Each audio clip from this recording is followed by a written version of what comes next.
আমরা আজকে আমাদের ভাইয়ের এই মৃত্যুকে মৃত্যু আমরা মহান রবের কাছে দোয়া করছি, আল্লাহ রাব্বুল আলামিন যেন আমাদের ভাইকে শহীদ হিসেবে কবুল করে নেয়। আর বক্তব্য দীর্ঘায়িত করবো না। এই পর্যায়ে আপনাদের সামনে সংক্ষিপ্ত বক্তব্য উপস্থাপন করবেন বৈষ্ণববৃত্তি ছাত্র আন্দোলনের সম্মানিত সদস্য সচিব আরিফ সোহেল।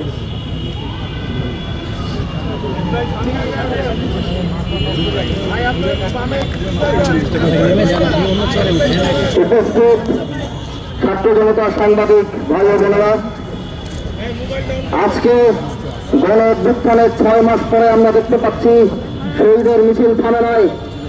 গাজীপুরে আওয়ামী সন্ত্রাসী মোজাম্মেল জাহাঙ্গীর রাসেলের অনুসারীদের নির্মম আঘাতে আমাদের ভাই কাশেম আজকে